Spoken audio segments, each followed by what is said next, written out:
afternoon, everyone, and welcome to Building Healthy, Strong Communities, Session 3, Centering Social Justice in Non-Public Behavioral Healthcare, Part 1, Foundations of Centering Social Justice. Before we begin, I want to go over a few housekeeping notes.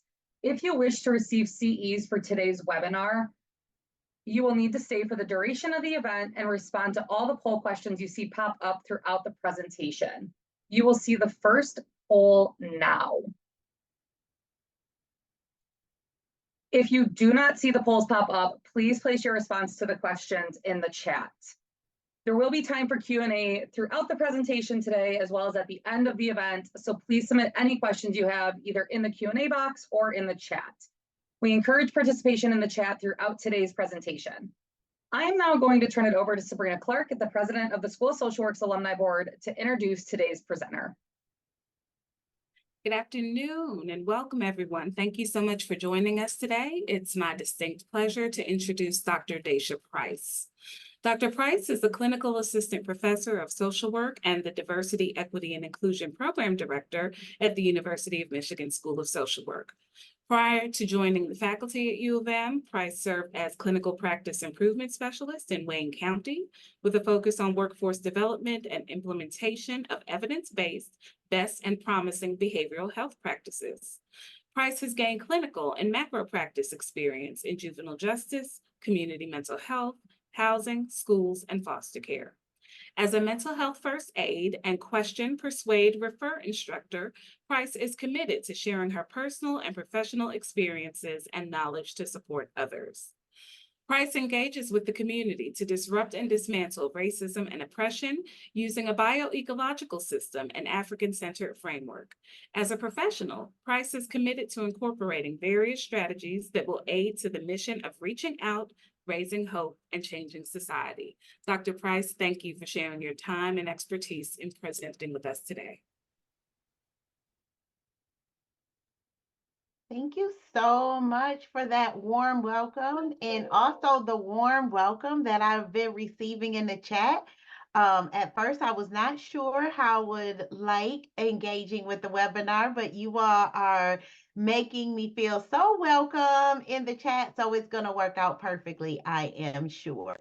So thank you all again for joining. So we have a large percentage of participants that are alumni, and we have some school of social work faculty and staff. We have some School of Social Work from other spaces like MSU, and we see that people are joining from all different parts of the world. So thank you, and I know that some of you are a part of many of those groups, so thank you so much for joining. So again, we're going to get started with thinking about centering social justice in non-public behavioral health care. And this is a part of the series. So we're thinking about this is a foundational space about thinking about using social justice oriented approaches in private practice. So that is what we're here for. I did ask people to kind of think a moment. I'd love to hear what are some of the things that drew you to this webinar. What are some of the things that you're hoping to learn? What are some of the things you're hoping to gain? And you can definitely put that inside of the chat. And so again, we just want to think about what did inspire you to attend today's presentation? And then I'd like to hear early on, what are some questions that you came in and hope to get answered today? Okay, so just take a moment, think about that, because I'm going to start sharing with you about what I have on our agenda and hopefully have an opportunity to incorporate some of the questions that you want to have answered before you leave today. So we already did our introductions, and as our introductions show, one of the reasons why some of you are here is because you love me, and I love to be loved. So I have some faculty that were really critical. Dr. Massey, I see that you're here. Faculty that were really instrumental in forming my identity as a social worker. I see I have some colleagues that are here because they're like, oh, I'll come and support you. And so we'll be talking about expectations, roles, and experiences of public and non-public outpatient care. And we're also going to provide an overview of centering social justice. Now, I'm glad Cindy is saying wanted to come to learn more about centering social justice, which is really great because actually, everyone, I have something to share with you. And I hope that I can be vulnerable with you all. If you see this agenda, I said I want to start with introductions. Then I'm going to talk about all this stuff about behavioral health and outpatient healthcare. And then I'm going to talk about centering social justice. And I'm just wondering, I noticed it myself. Does anybody see anything wrong with how I was ordering these topics? Just want to take a moment. What do you think was a little wrong about this, about how I was structuring this outline? Oh, Beth's caught it. Social justice isn't first, which means that my whole presentation was going to be antithetical to what I wanted to share today. Social justice, when we are going through today, we want to center social justice as the framework. So if we're going to center it, we can't put it at the end as an add-on. We actually have to put it at the beginning. So we're going to start by talking about what is this thing that we're thinking about, okay? So we think about that. Oh, and so if you're just joining, that's okay. We know internet has been a little spotty for people today, and that is absolutely okay. So what I do want to clarify is while people will have many different questions and thoughts that they want to gain from our time together, I want you to know that for CEUs, we have this thought about participants needing to be able to define non-public behavioral health care services. And the second expectation for our CEUs is to make sure that each of you are able to define centering justice as a perspective. So those are the two core things we want to make sure you walk away with. And then also some of the things that you might have thoughts and ideas about that we can support you with. All right. So we're going to jump right into talking about centering justice. So when we talk about centering justice, we have a lot of alum in this space, and we have a lot of people who are social workers already. So I'm going to assume that a lot of us have been thinking about how do we think about social justice and recognizing how critical that concept is. But when we center justice, what we're talking about is that everything we're doing is towards achieving justice, that's the core of our work. So we're not just saying, oh, I hope my work addresses some injustices. Actually, starting from in the center, we want to think about how can we achieve justice? How do we achieve that in our work? And so when we think about our goals and methods, we're actively seeking justice. We're thinking about using a specific lens in how we're viewing our goals. And we do want to recognize that there's many different ways that we can approach centering justice. But if we are not leading with that, then we have to ask ourselves, am I really centering justice? Right? Because there's a lot of different things that we do in our day-to-day work that it doesn't mean that it is that it is contributing to injustice. We're not trying to do that. We're trying to go towards and always keeping that in the central view of what we're doing. Now, some of you all may have had the opportunity to engage with one of our faculty, Beth Glover Reed. If you have engaged with Dr. Beth Glover Reed, then you know that this is a big part of the work that she has done and contributed to our community throughout her tenure as a faculty member.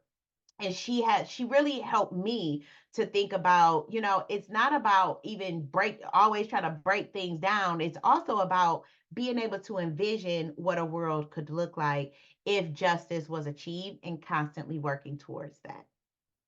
Oh, yes, that's really influential. Absolutely. So when we think about this centering justice, we want to think about some key approaches. So of course, you have probably heard a lot. A lot of people have been talking about diversity. That's just one of the key approaches. So diversity is definitely something we want to think about. We're thinking about how do we invite spaces for multiple people with different perspectives, with different ideas, with different experiences. How do we recognize that we need to have space for all of those things? Now, a lot of people have also thought about being anti-oppressive, to think about things that are pushing against oppression for sure, but also pro-justice and actively going towards that. So I'm going to keep saying that loud and clear because I think it's so important, and repetition is really good for us. And it also, another key approach to centering justice is also being able to be aware of intersectionality. So we think about all of these different key areas. I'm wondering if there's thoughts to think about how you have been approaching your work. So I like to think of it as like, what is the lens that you typically use? If you think about your day-to-day work, every day, some of the jobs that you do, what are some of the things that you use to make decisions? Are you thinking about it through the lens of, I'm just going to take a pause and see if people can put in the chat. What are some of the approaches that you feel are the lens? And I like to use the example of my glasses. Like, what are you seeing the world through? How are you looking at things when you're making decisions? Whether you're working individually with clients, if you work with students, if you work in community organizing. Oh, so how to talk about one of the things, checking our implicit bias. So thinking about one, diversity and the different people we might engage with, and also the intersectionality, talking about inequity and power differences and how it affects your interactions. Stephanie, thank you much for naming, like thinking about how is this going to impact people. I am really, that stands out to me in a major way because all of these things you're talking about, anti-oppression, implicit bias, Stacey's talking about the intersectionality, but that impact on what we do is a really key thing. And I think about how we can, I've been telling people this all the time, that sometimes the things that you do doesn't necessarily, it might not hurt, but is it helping? Right? And my mother told me a long time ago that you can either be a part of the problem or a part of the solution. You don't get to be both. So using that thought from my mother of you're either a part of the problem or you're a part of the solution, then we have to be very intentional of constantly thinking about how is what we're doing or not doing impacting the other person and or people or community or organization, and how that could impact their goals. So being mindful of the words you use. Oh, assumption that patients' health is being affected by power differential, implicit bias, and oppression within the healthcare system. Meryl, you are going to, I hope you're thinking about that because I'm going to ask you all another question as we move forward. One of the things that I think is important for us to consider is how this directly aligns with our NASW Code of Ethics. So City, you're talking about making sure people can communicate no matter what their primary language is, and being very intentional about recognizing that everyone's primary language is not English. So when we think about centering justice, it really is a core part of our core values as social workers. So that value is social justice. So that ethical principle, when we see this, social workers challenge social injustice. In order to challenge social injustice, I think we have to be able to envision what social justice really looks like. So I highlighted a couple of parts of the Code of Ethics that really stand out to me when they talk about what social workers do. And it says social workers pursue social change. So pursuing social change. We're trying to move forward to this change in our social structures. But it also says that as social workers, we should be doing that particularly with and on behalf. Now, I want to repeat that again because it doesn't say particularly for, it says particularly with, and on behalf of vulnerable and oppressed individuals and groups of people. So it talks about some of the efforts that we focus on primarily, but also at the end it says social workers strive to ensure access to needed information, services, and resources, right? Talking about equality of opportunity, meaningful participation in the decision making, and we talk about doing that for all people, not just some of the people, all people. So I want you all to think about these pieces that are standing out. And when we talk about striving to ensure access, a lot of the things that you all are sharing that you have to use as your lens, I want you to ask yourself, does this help me in ensuring access to the needed information, services, and resources? Am I opening up opportunity, making sure people can engage in decision making for all people? So like when Cindy says enabling communication for people whose primary language is not English, that is definitely a part of striving to ensure this access, because people can't participate in a meaningful way if we're not considering the differences in language. So there's another social standard in our code of ethics that I want us to highlight today, and that's around social welfare. So as you probably know, 6.01 in our NASW Code of Ethics, I know there's a couple of people, Abigail Eiler, Sue Crabb, a lot others that are like, know the standards in our book by heart. I don't know them by heart. That's why I have to keep them in my slides. But it talks about promoting the general welfare of society. So we think about what does that look like? And it's not just our local level, right? It's our global levels, thinking about the development of people, our communities, their environments. And once again, we see that we should advocate for living conditions that are conducive to the fulfillment of basic human needs and should promote social, economic, political, and cultural values and institutions. Again, here we go, that are compatible with the realization of social justice. I think sometimes when we read our code of ethics, we read all of these pieces and we recognize, yes, adequate living conditions, basic human needs. But when we talk about basic needs and the promotion of something, I want you to think about how are we doing that to make sure it's compatible with the realization of social justice. Now, not many of us, I don't know if any of us have ever really been able to tell what does the reality of social justice look like? So I want you to take a moment. And for some of you all who are therapists, you know this miracle question or the dream question of imagining a world where equity is actually in the center.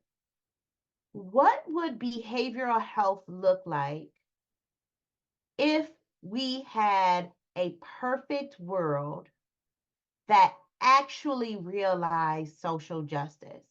What would that look like? What would that world look like? Access to care no matter what. Okay, so that's one answer. What would you all put that in the chat? What would that look like? I want you to imagine this world where we're putting equity in the center, where we're really, really believing. This means we're throwing away everything we know so far. And we're really imagining this world. If you have to close your eyes to think about it for a moment, please do what you need to do. Close your eyes, imagine if you went to bed today and tomorrow you wake up and everything in healthcare centers equity, everything. What would that look like? All right, so we see a lot of equal access. Let's see. Quality. That That's a key thing because sometimes people talk about, well, I have access, but what kind of healthcare do I access, right? What does it look like that they're heard and properly cared for? There'll be respect, compassion, equal treatment. Oh, healthy and happy people. No violence toward self or others. Here we have again that quality and equal access to healthcare where you feel respected and supported. All acting those who we come in contact with. So that goes back to the working with. What can we help them with right now? What do they need right now? Barriers removed. Oh, health care providers will be treated and compensated well. All systems being trauma informed. Oh, people before profit. We wouldn't focus on profit. Quality healthcare would be a right. Let's see what else we have here. You all have some really, it makes me want to dream, dream, dream. Dignity and respect. Oh, less emotional pressure. Now, I really appreciate that people are thinking about the person who's receiving care and the people who are delivering care. Because in order to have a truly equitable, where we're centering equity for all people, we are thinking about all of those things, right? And I don't know if Julie is going with this, but Julie said diversity in healthcare based on who the person is. So a lot of times, some of us have thought that, oh, we get the same thing. My healthcare treatment will look the same as Madison's healthcare treatment, and that'll look the same as Abigail's healthcare treatment, and that'll look the same as Elaine's healthcare treatment.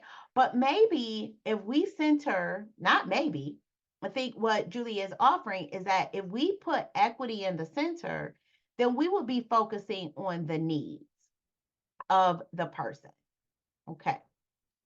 So valuing everyone, no physical barriers. I didn't even think about that. Thinking about elevators, rooms designed to be minimally stimulating, water and snacks available for clients. And I know you're saying that our food insecure, but if we centered equity, we wouldn't have food insecurity because there would be clean air, water, environmental security, right? We would be recognizing what we already have learned about the social determinants of health, and that would be accepted. And we would have systems in place to disrupt those things. Yes. And I think that when we talk about equity, I want to make sure that I don't confuse people because when in different periods of time, sometimes we have sometimes conflated equity and equal together. And equity is thinking more about what do individuals and groups and communities need to be successful and to achieve what their goals and outcomes are, not necessarily worrying about if it's equal or not. So now, one of the things that happens here is you all were able to see people's options and answers as they come in. This next time, I'm going to ask you to do a question, and then we're going to do it in a waterfall, which means that everybody's going to push enter at the same time. So if you have never done a waterfall, I'm going to ask another question, and you're going to type your response without hitting enter. So please do not hit enter when you put your response, okay, until I ask you to. So I'm gonna give you a question. Then I'm gonna ask you to wait. You're gonna put it in the chat, but don't push enter. Make sure you have it set to where it will go to everyone because we want everyone to be able to see them when we're done, okay? And you're going to answer this, put it in the chat, but do not hit enter until I ask you to. So I want you to type, how do you define behavioral health? How do you define behavioral health? So I'm going to give you about 30 seconds to put it in the chat. Do not hit enter. Okay. And let's see, how do you define behavioral health?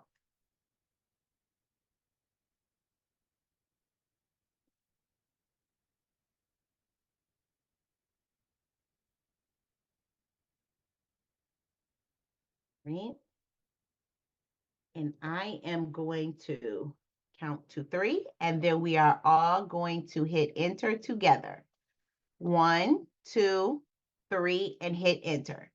There we go. I love waterfalls, and ironically, it just started raining. Anything not physical, but it does interact with the physical. Stability, comprehensive mental health services, any behaviors that a person exhibits, including their mental health. So we're seeing behaviors, supporting behavioral needs of the individuals, thinking about mental health and well-being. All right, all encompassing health, mental health for all, overall health, emotional, social. Okay, so we're recognizing, oh, City put thoughts, feelings, behavior with respect to social justice. So how does that's a big one. Thinking about how are we engaging with things related to social justice? What does that look like? The stability and health of your thoughts related to your actions and behaviors. So when we talk about the stability and health, we also want to think about the fact that that can be on a range of different things. Sometimes our behavioral health can be well, sometimes it can be unwell, and anywhere in between that spectrum. Okay, showing up in ways that are conducive to the health of the individual and community, emotions and behaviors that impact our overall health. All right, we have a lot of good answers.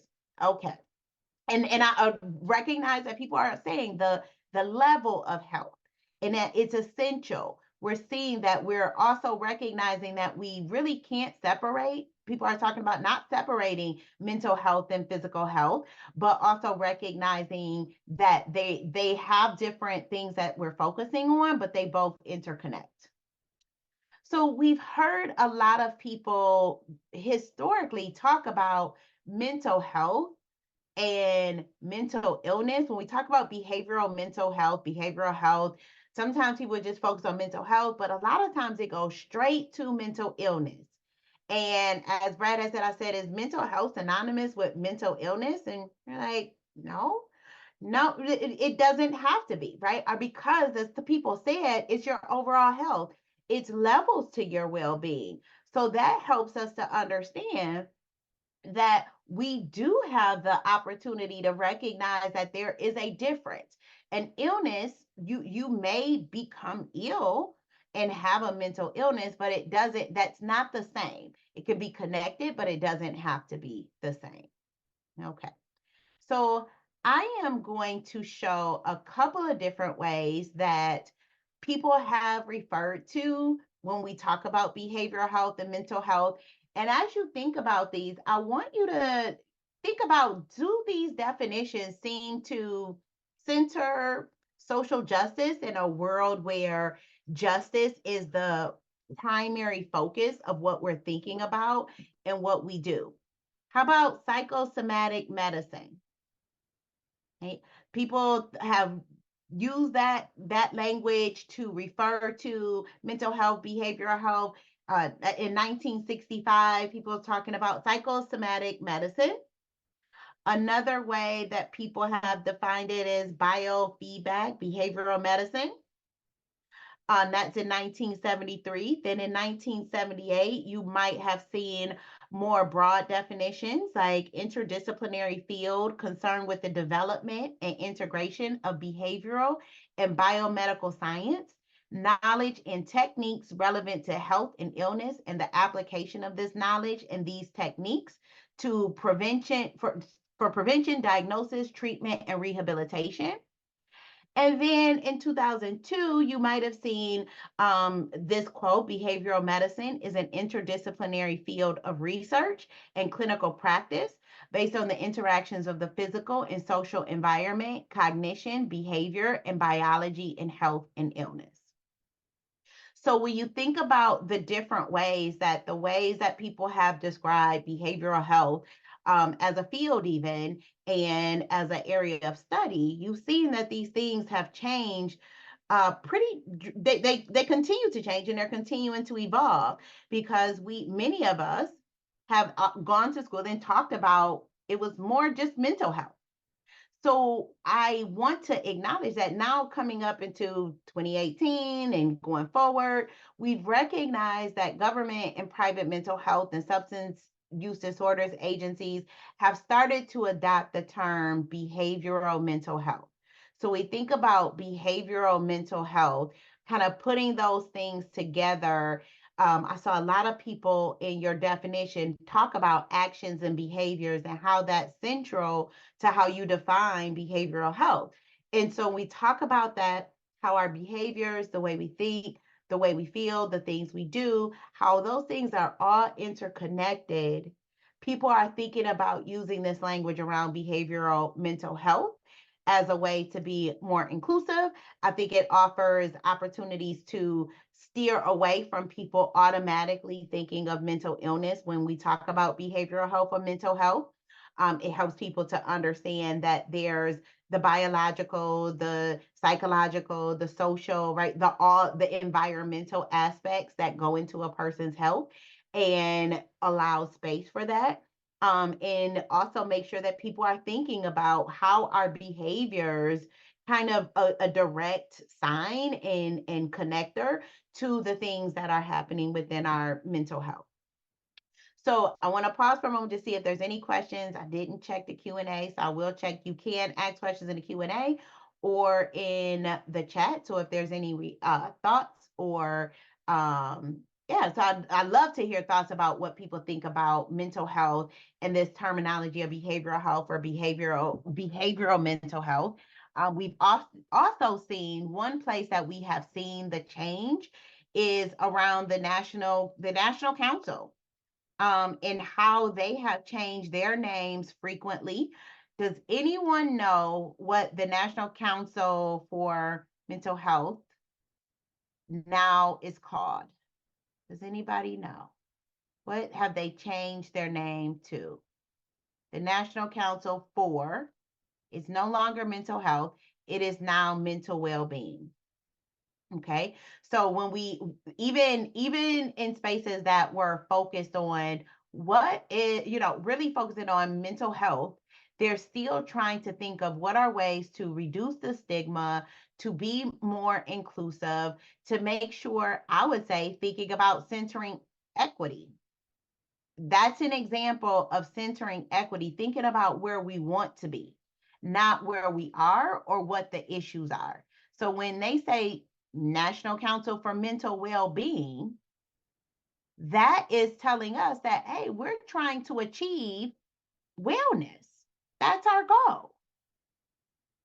So I just wanted to highlight that those are some of the things that we need to keep considering, even in our language and how we talk. I think a lot of people talked about that's one of the lenses that you use, is thinking about what am I saying and how am I communicating with other people. NAMI. Now, Juliet, do I think NAMI should change their name to National Association of Mental Health? I think if they were centering justice, I think it would change to mental health and allow that opportunity. Now, I also know that it's a little challenging because I think that there's not all with anything. I don't think with anything there's 100% consensus. So there are some people who live with a mental illness that really want that language to be present because they want it to be known. But I think that if we start to center equity, it would also possibly change the way that people view mental illnesses, because a lot of times people think that because you live with a mental illness, that means you're always going to be ill and not be able to be a full productive member of society, which we know is not true. Okay. And Sibby, you're right. Language is literally just the first step. And it may be the way that I think about things. For me, when I hear something, I think about what does that mean to me, right? So when I hear people say mental health or mental well-being, if I'm centering well-being instead of illness, then I would hope my work would then go towards how do I achieve well-being for people? Not just stability. And there's another thing my mom would always say to me, it's not just about surviving, it's about thriving, right? And so again, language is just a small piece, but it does help us to think about what are we trying to get, what are we working towards?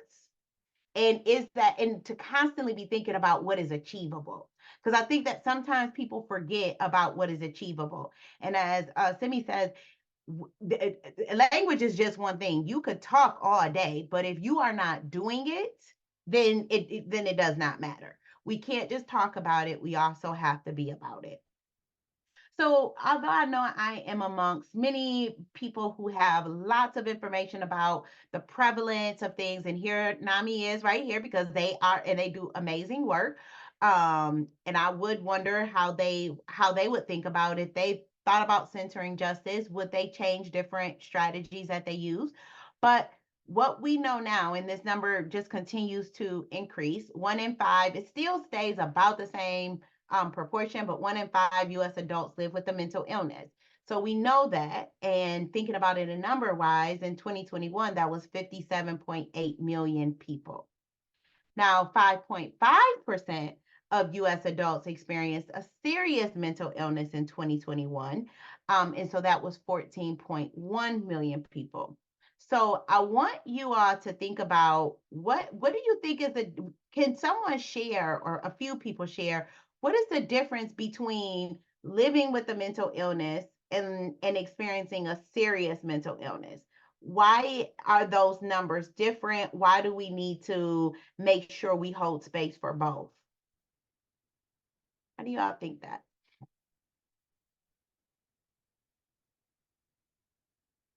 Chronic versus acute?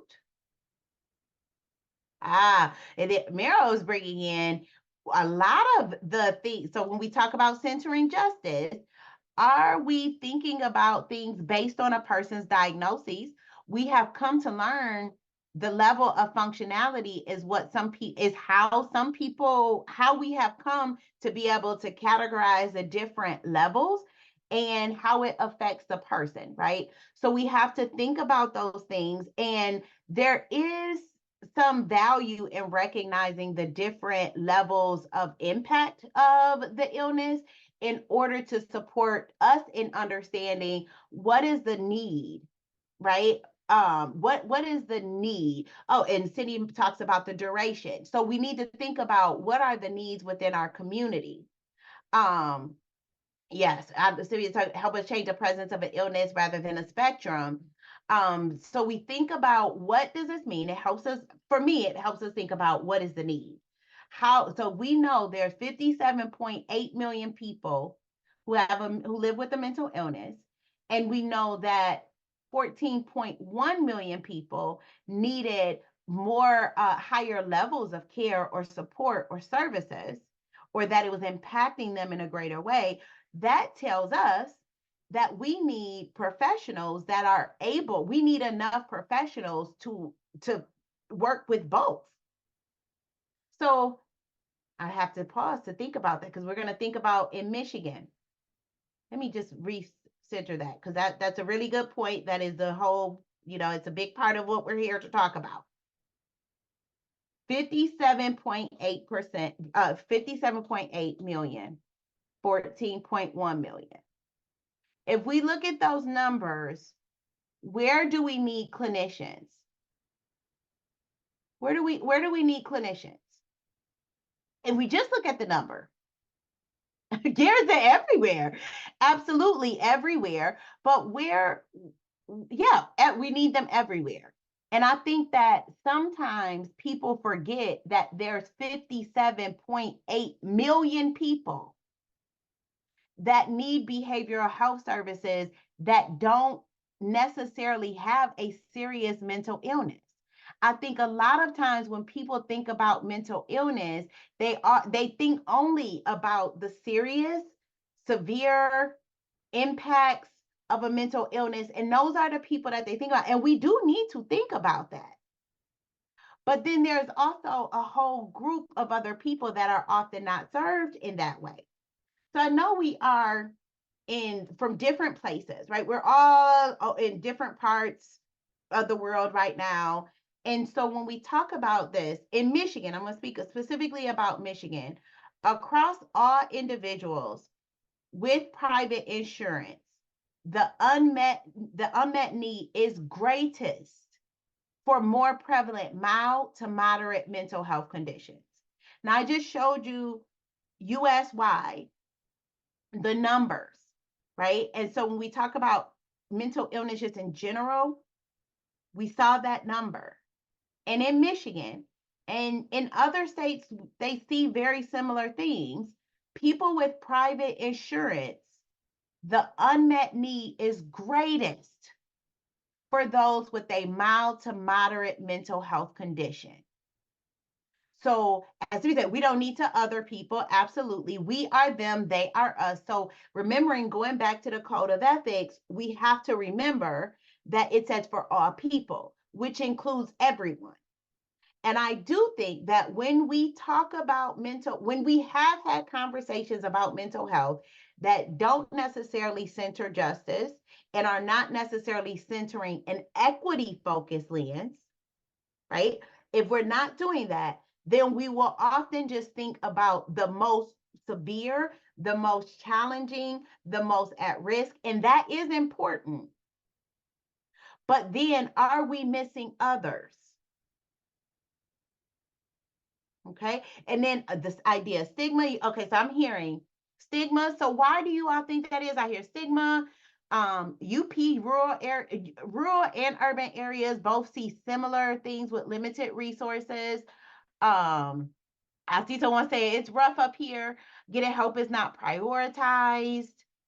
People fear being less than. It's a lot of that separation of who people are. Oh, Stephanie, the insurance companies themselves being a barrier for people to access care. Let's see what else we have. Oh, Amanda, sometimes people feel that unless their lives are completely falling apart. So it's like, well, we've heard people say, well, at least you aren't this, or at least you're not that. So it's like, if you're not at the worst of the worst, then you don't need support, right? Yeah, Stacey, people have also even there. I've heard people joke about people who have milder needs are seen as less worthy. Like, there has been a joke of the worried whale. Dale says barriers. Well, I'm going to share some thoughts with you all. And as Cindy is saying, we need more social workers for everyone. We need them for everyone. So we also recognize that this is nationally. We know these are facts. It continues to be the same, that only 40% of people with a mental illness obtain treatment in any given year.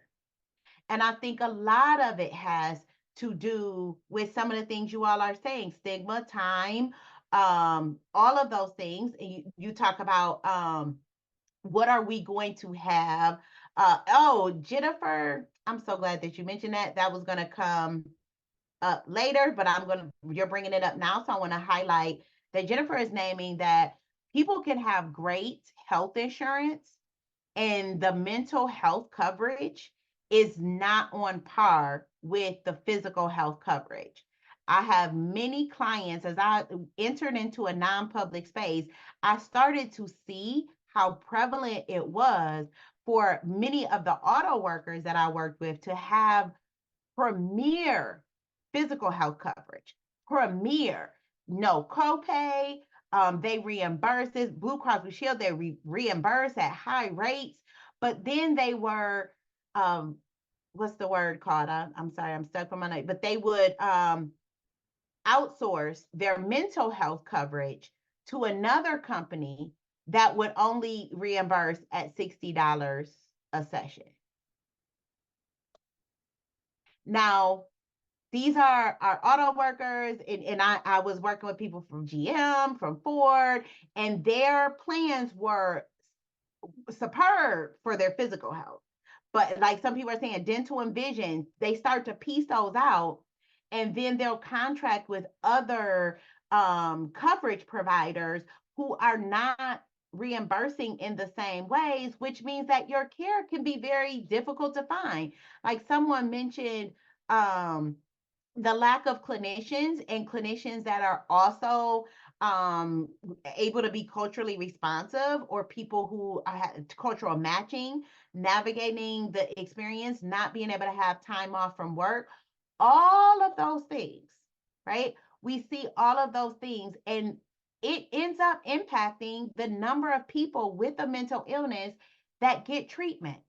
Now, again, when we imagined our world where we center justice, would people not be getting treatment? Would 60% of people with a mental illness not get treatment?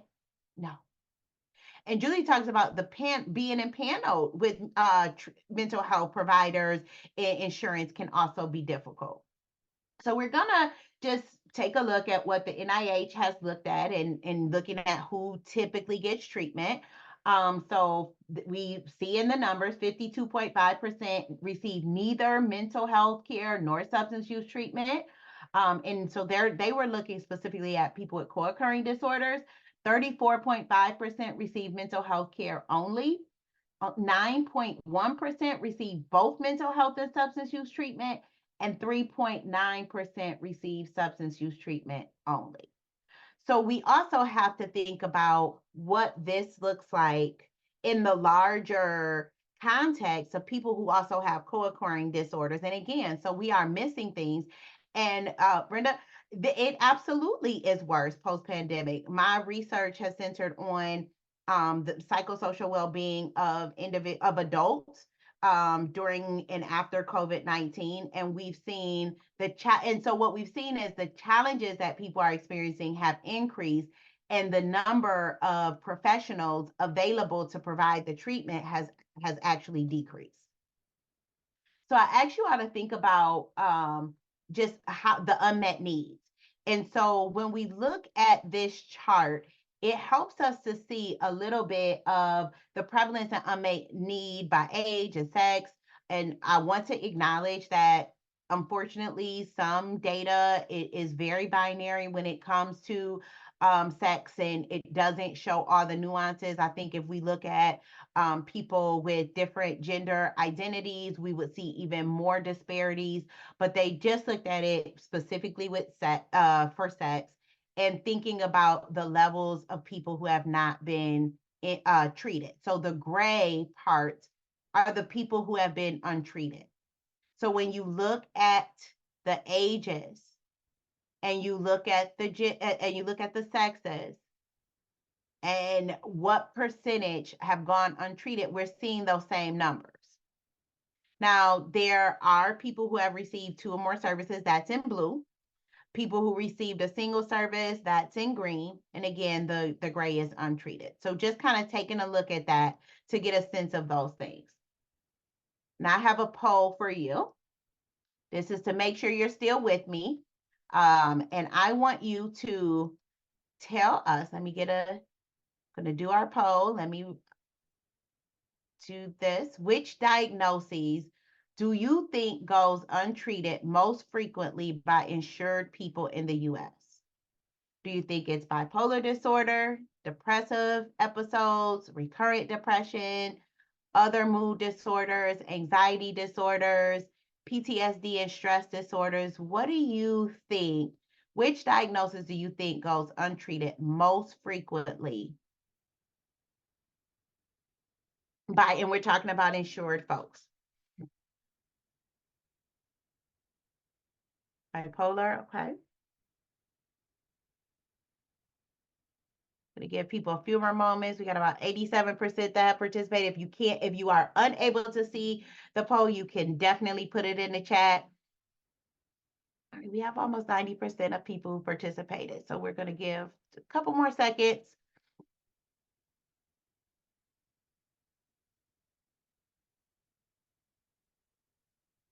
Right.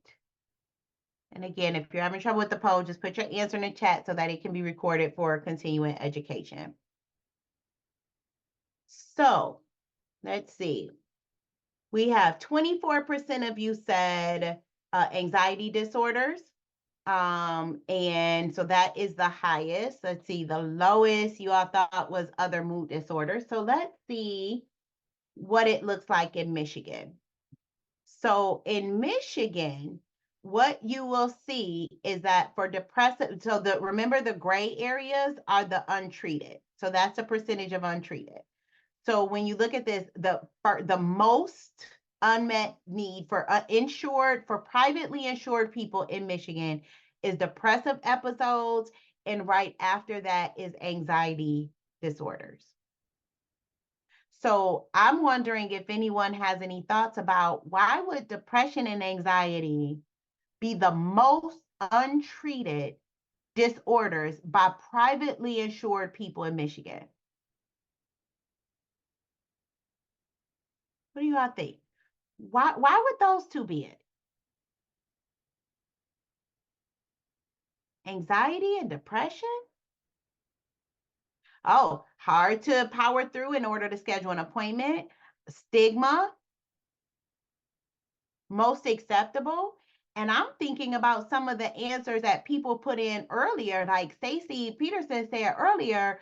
Well, a lot of times people think that if you're not very awful, you don't need it, right? People talk about it being masked. I'm not that bad. People do a lot of othering of like, oh, well, if I'm not having an episode that is as extreme as bipolar disorder and having a manic episode, then I don't really need mental health treatment. Waiting, putting it off, rationalizing. It is somewhat normal, but should we still be able to receive services? And this is where I want you all to recognize, I hope you all are starting to see, even though social workers definitely want to think about the most marginalized groups, that when we only think about we got to fight this battle for the most marginalized and we're not thinking about everybody and centering equity, there are people who miss out.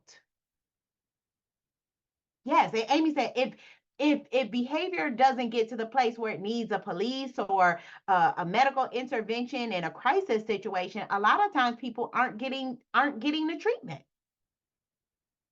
And Garrett is also saying a big part of it is the lack of providers.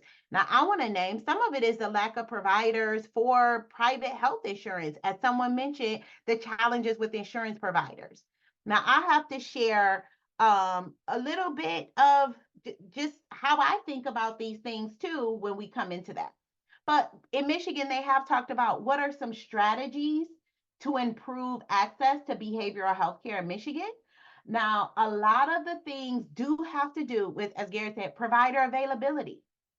So we know availability, affordability, and willingness to seek care. Those are three big things that you all are talking about, right?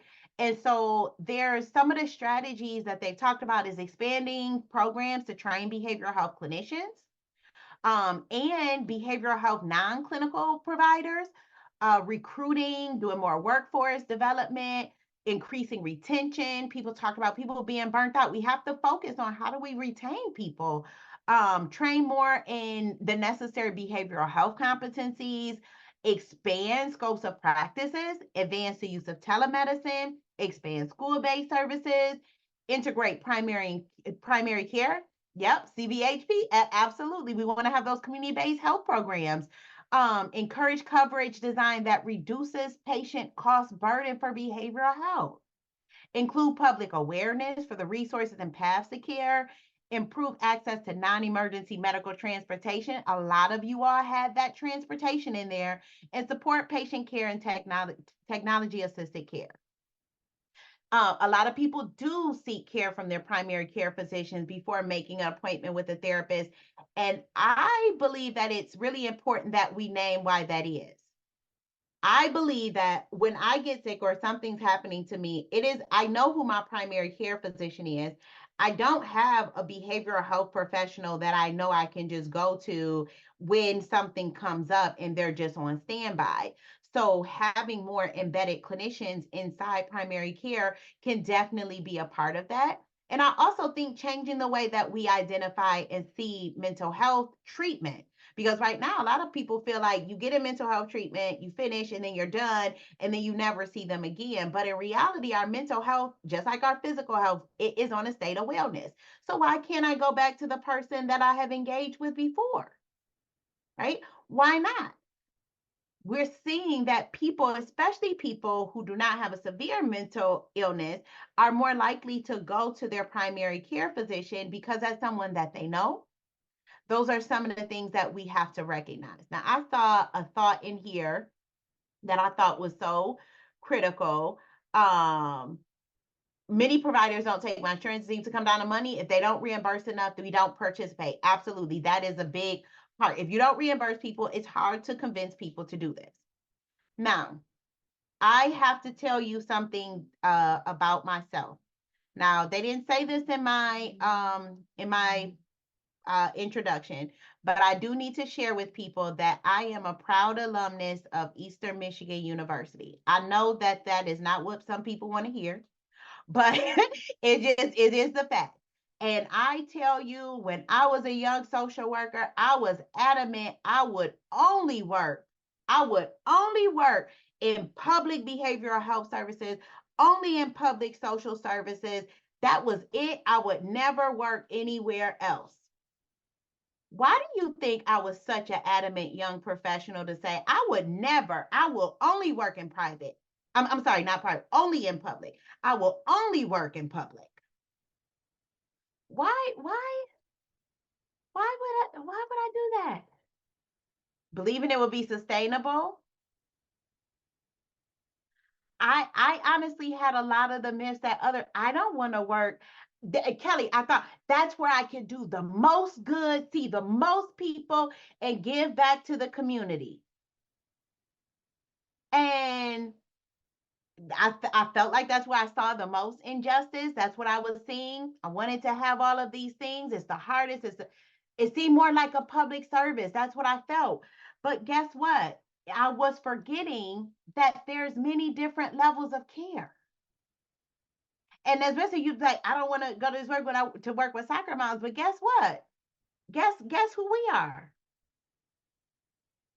Well, I'm not a soccer mom anymore, but I guess I would call myself a basketball mom. So I want you all to think about this. Right, Kelly, we're soccer moms. We are the soccer moms. And someone said earlier, who do we support, right? And so we asked, so people receive different levels of care. Yes, no, I don't know. You tell me. I had to put that in there because what I found is that I was thinking about, yes, I was like, I want to provide services to people with the highest level of care. And what that meant was I was forgetting about a whole group of people that needed different services. And I will say, Dr. Massey, shout out to Dr. Massey. Now, even when I did work in public services, I refused to be broke. I mean, I might not make the most money, but I refuse to be broke. But because I felt like I had to figure a way for it to be sustainable to me and do good work. Now, a few years I'm not a soccer mom anymore. Like I said, my youngest is 25 now. So she's 25. But when she was a teenager, oh, yep, Catherine, you're right. They should receive the care they need.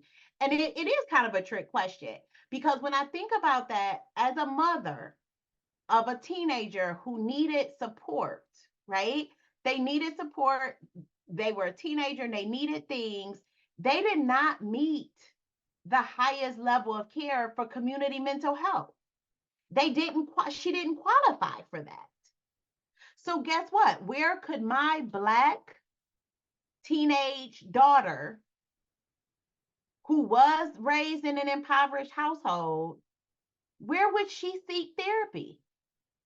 Where would she find a therapist that was going to be in tune with what she needed if all of the people like me were all in public outpatient services? Where would she go? So if you all are saying, most of you are saying, yes, we need different levels of care. And now when we're talking about levels of care, I want to clarify what I mean about levels of care. I didn't want to clarify first because then everybody would get a perfect score. But when we're talking about levels of care, I'm thinking more about the illness or the needs that they have, right? Whether it's any mental illness or serious mental illness, which is how others define it. I don't know if I like it that much, but we're just thinking about these different levels of care and recognizing that there is a continuum of care.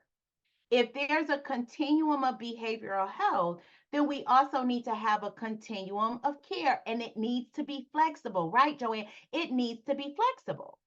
And we need to understand that when we talk about public behavioral health services, they are responsible. So the definition of public behavioral health services are the people that must be responsible for a continuum of care for people who need it in the community at every different level, especially intensive emergency services, safe, kind of those acute moments, and even if it's long-term residential programming, right? Because what we know is how those things are funded. So if you look at this chart, it helps us to think about how the funding typically occurs. And in the green, there are some things that private insurance covers, but a lot of it is also duly covered by Medicaid, which is state funded. But then when we think about those things, we have to recognize who's going to be eligible when we separate private and public, who's eligible. And a lot of people have thought about this definition of private practice. And if you notice the title, I'm very intentional. And I try to say, I don't really see myself as a private practice practitioner. I see myself as a non-public behavioral health practitioner. Because there has also been this connotation going back to language. How do people talk about private practice? When you are here, Nicole, I'm sorry, you're reading all the chats. Thank you for responding in it. What is private practice? When you are here, private practice, what does that mean? Because I think that even myself, Kelly, I gotta go back. I love you all. But the best bougie therapy, expensive. Okay.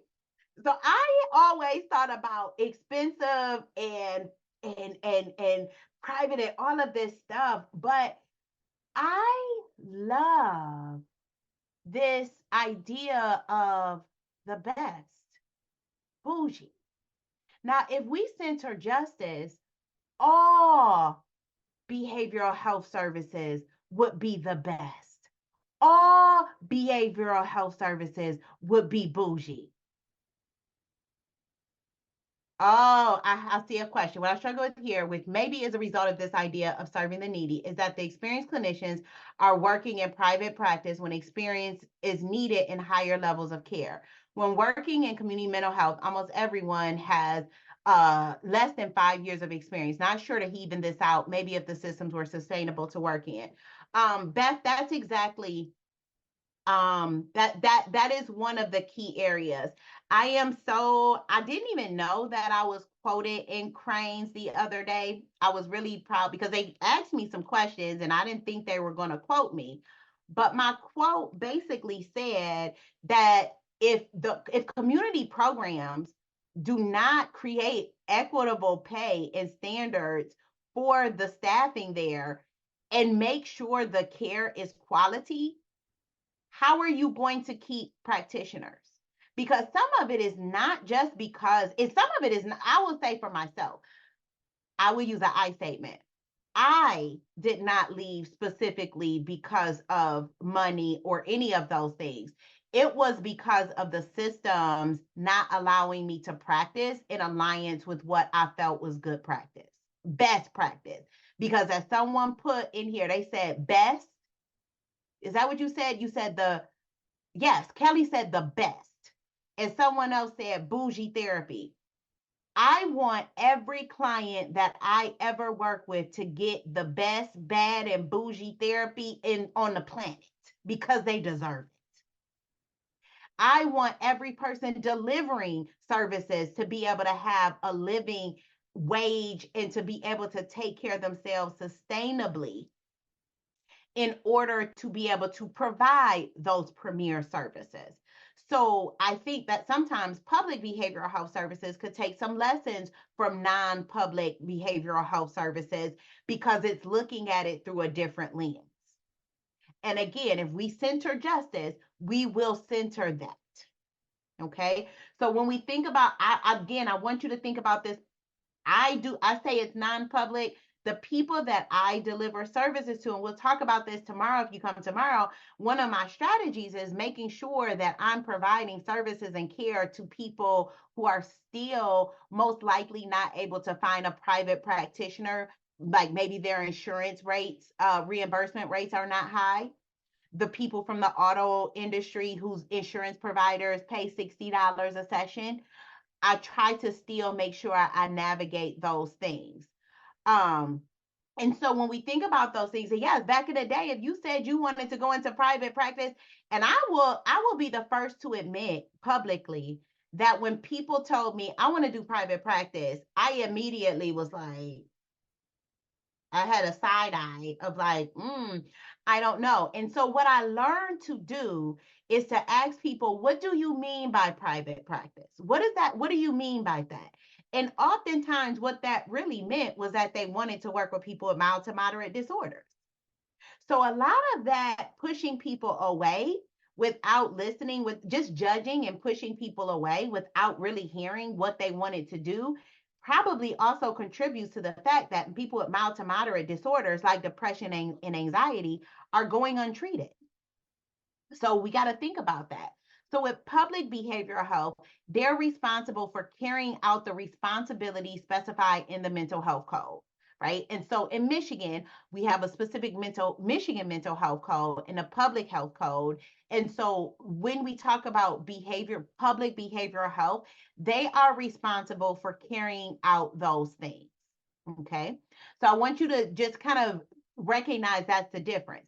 In non-public behavioral health services, they are not responsible for ensuring that public policy and laws are being implemented, right? So because with public behavioral health services, if there is someone who does not have $1, no home, no nothing, no anybody, it's still the public's responsibility to provide care for them. But there are a lot of other people who also need care that don't meet the eligibility and won't necessarily need those things. So those are the big differences. I would like to see that be the only difference. It should not be a difference in how much practitioners are paid. It should not be a difference in how clients view their services.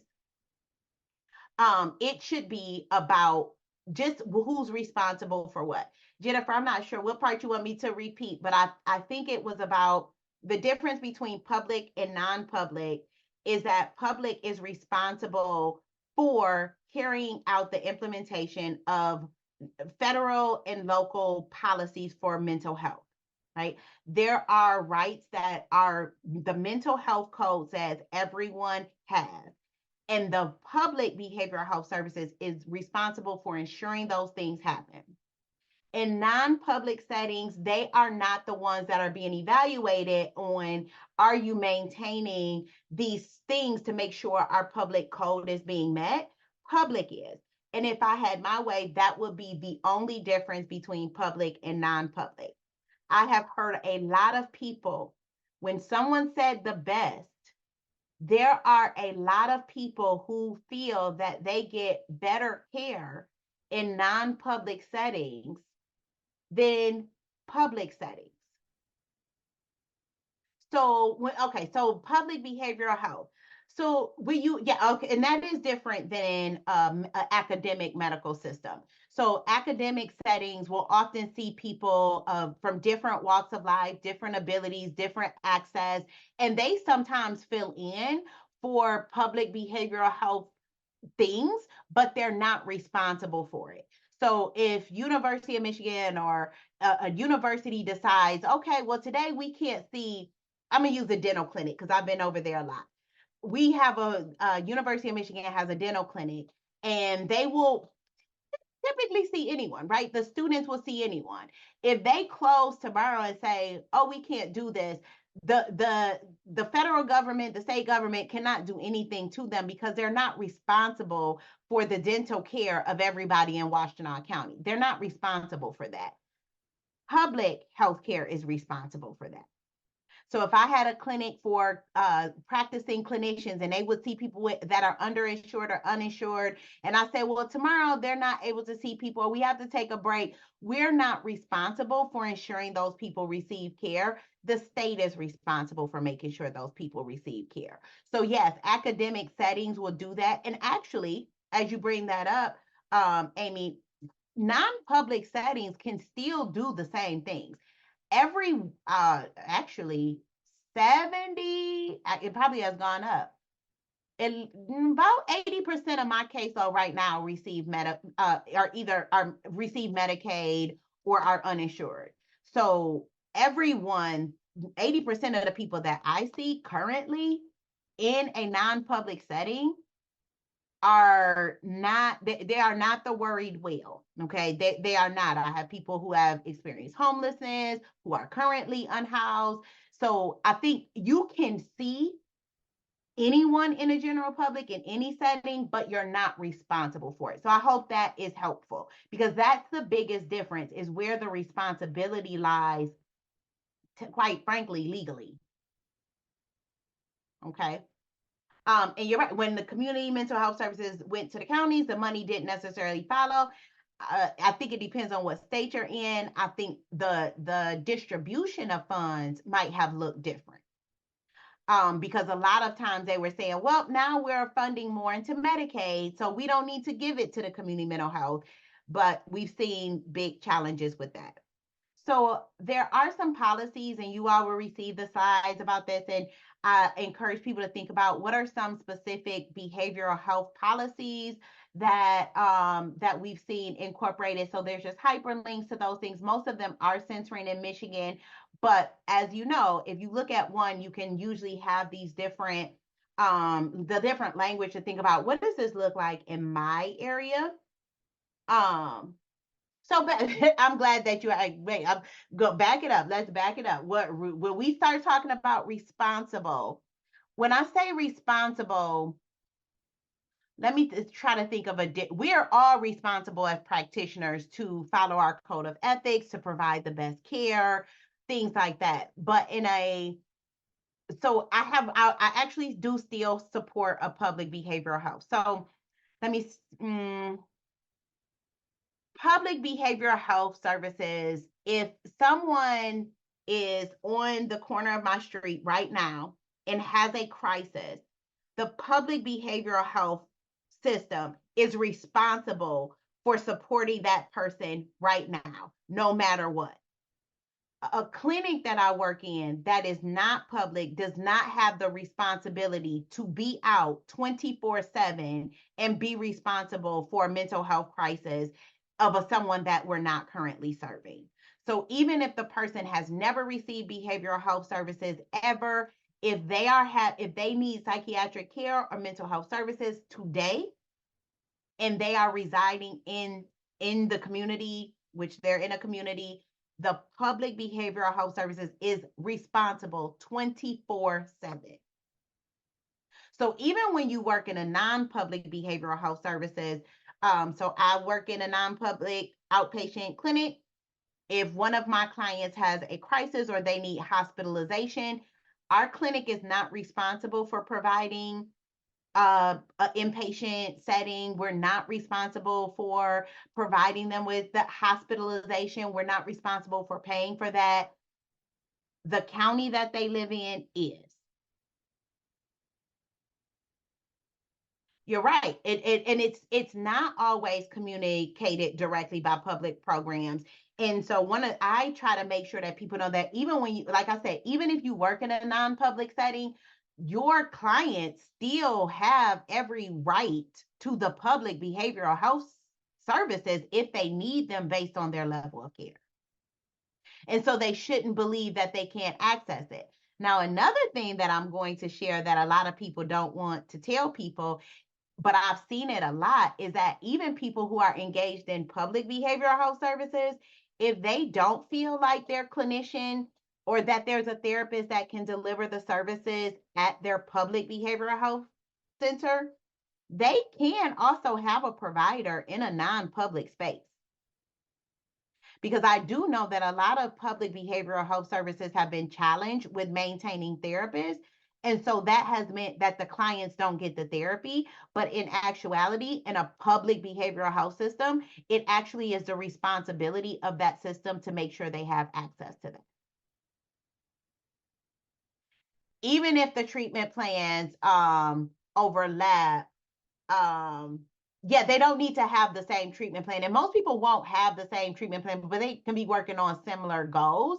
And so, Jane, depending on the state that you're in, if you think about recipient rights, that is actually a recipient rights. And so it would be Medicaid. So the provider would have to accept that person's insurance. So whether it's Medicaid, I have also seen people get access to private or different outpatient services by the community mental health system has to pay it out if they don't have it in-house because it's a right. Going back to the difference between responsibilities. If I'm receiving services from a public behavioral health service, I have rights. I have a lot of rights. And if I need something for my level of care, then they have a responsibility to deliver it. So I've heard a lot of people say, oh, well, we don't really have therapy right now. Well, if the person needs therapy and you're a public behavioral health service, you really can't say that. You really are supposed to try to figure it out. So that's the big difference between when I say responsibility, that's what I mean about responsibility. Whereas in a non-public, if we don't have a clinician to serve you, we don't have a responsibility to find that clinician. Okay.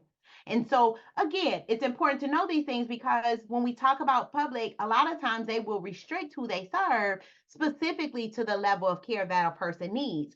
So we will always have people, as we've seen, many people with mild to moderate disorders that need services, and that's where we can show up.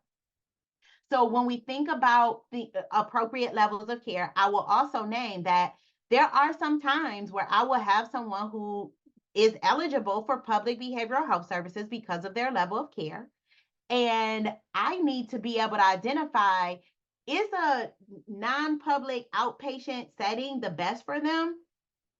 Maybe for therapy, but if they're eligible for case management, psychiatric services, supportive housing, supportive employment, then one of the things that I do still try to do, even though I'm in non-public settings, is to think about where does this person fall on the ASAM or the LOCUS, the level of care utilization. Don't ask me the acronym. I don't know why I just put acronyms in here because I know it's going to be hard for me to remember it.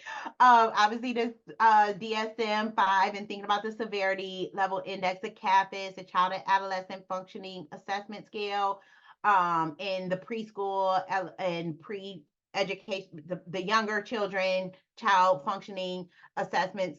Yeah, Amanda, so when you've done them before, and I've done like LOCUS and CAFAS and those others in CMH, and I don't necessarily have to do the whole scaling in non-public behavioral health services, but it does help me to do that mental checklist to say, oh, this is someone that will have a high enough CAFAS score that they would meet the eligibility for community mental health. And I would want that person to know that they meet criteria for that eligibility so that if there are services that they would qualify for, that they can get them and not thinking of it as a either or. Thank you, Julie, for putting the ASAM's criteria because of course I'm sitting here like ASAM, and let me just make sure I say what it stands for. Oh my goodness, the American Society of Addiction Medicine that looks at the criteria to think about where people are. So thank you for putting it all in the chat and that level of care to be able to access. See, I just be fighting Goliath public or an insurance system, which might require appeals and legal assistance. Not easy when one is struggling. You're right, Randy. And that's why I think it's important for us as practitioners to know some of these things, because in all actuality, it can be a big fight, but it is actually more just about fighting it with the policies of recipient rights and going straight to recipient rights and saying that this person's rights has not been adhered to. This is what they need. And it's pretty written out, pretty clear. And so, Catherine, you may not be a clinician and you might not use any of these. what I want you do, I don't know if you mind saying what you do, because I do think that as social workers in communities, it's important to know some of these things so that you can provide advocacy and information for community members. Because a lot of times, let's say you work in a community center or at a school, and people are coming and say, oh, they say I wasn't eligible. And you say, well, what did they use to determine your eligibility? This would just give you some knowledge of how people are identifying what that looks like. And again, if we center justice in our work, then we will be thinking about how do we make sure people get the access to all of the services that they need in the best way possible. Okay, so primarily using a DSM, and so we can use those things as well. So we want to think about those things, identify appropriate level of care. We never want to give care to a person and not make sure that they have access to the level of care that they need. Again, if someone needs inpatient, if someone needs residential services and you're in a non-public setting, you don't just say, well, I know you will be eligible for these things, but I don't want you to have to deal with that. So I don't want you to think about it through that lens. Okay. So yes, just using the DSM general assessment skills to think about those things. These other levels of care though and again, you don't have in public behavioral health services, a lot of them, they will have one that they must use in order to determine that they meet criteria, because we also know that policies help us to think about utilization management, right? And so that basically means making sure, I'm sorry, I've got to check that link. That means making sure that people are utilizing the level of care, the amount of services that they need. We don't want people to overutilize or underutilize their services, right? We want to make sure that people have access to the appropriate level in their need. And so when we're talking about non-public behavioral health services, we are trying to we're trying to move beyond thinking about, well, where does this person go? If I have a mental illness, where can I go? If I have a severe persistent mental illness, where do I go? But really centering a world that moves beyond the medical models that we've known before, and really imagining that world that you saw where anyone can come in, anyone can access their services, and we're not saying one group can have access, another cannot. We're not leaving people with mild to moderate disorders behind. We're not only focusing on the most biggest, gigantic problems, because we can't see a world that centers justice. Absolutely. We understand. I know we all understand those things. And I know that other question threw people off when I said, well, should people have, because it always makes us think. And if we first think about, I don't know. I think everybody should get the same. Everybody deserves the same. But again, when we center justice, we want to think about everybody getting what they need. And right now, everyone is not getting what they need. And as long as we continue to have 40% of people with a mental illness not receiving treatment, we're not meeting the needs. So yes, so we have about 5 minutes for Q&A. And again, you put them in the chat or put them in on the Q&A if you like. Either way, we'll catch them. I mean, the system is extremely, well, we could say it's dysfunctional. We could, as some people like to say, it's functioning in the way that it was designed. It was designed to keep people separate and maintain injustices, and that's what it's doing. And so, yeah, I'm going to try to not spoil anything from part 2, because that's when we talk about what do we do, right? What do we do? And I hope that, I will say one thing. This is not to discourage people from working in public behavioral health services. I love public behavioral health services, but I also think they have got to change. They have got to change. They have got to stop thinking about it through, we're just going along to get along. And it has to start centering justice. because by not centering justice, by not considering the impacts that we're having on people, we're creating injustice. So we want to build healthy and happy communities. That's what we want to do. Thank you so much. No questions. All right. I am so glad you all are energized and here and doing all the things. And thank you so much. And so I will say one thing, since I have a couple minutes and no questions, people, especially people who are retired, what I'm hearing from people is that we would really, really, really, really love for you all to also continue to be a part of that advocacy that is so needed. So even if you're not a practicing clinician, think about your advocacy and things like that. So let's do that. Okay. It is, and thinking about, and that's going to come into our strategies. It is so hard to find providers for people who have Medicaid or state-funded insurance. And a lot of it comes from the reimbursement rate, and some of it comes from the challenges that those systems put in place. And I saw someone put up, you know, the challenges with getting impaneled by certain insurance providers is so hard. And it can be very difficult for people. Dr. Price, thank you so much for this engaging presentation, and thank you to everyone for attending the final session of day 1 of the Building Healthy Strong Communities Conference. We hope to see you at another session tomorrow. If you enjoyed today's session, part 2 titled Centering Social Justice and Non-Public Behavioral Healthcare Practice Strategies will take place tomorrow morning at 10 a.m. Eastern. In the next 1 to 2 weeks, those who have met the attendance requirements will receive an email from our continuing education office. Any questions regarding CE should be directed to ssw.conted@umich.edu, and that email is shared on the screen right now. Thank you so much for attending and have a wonderful day.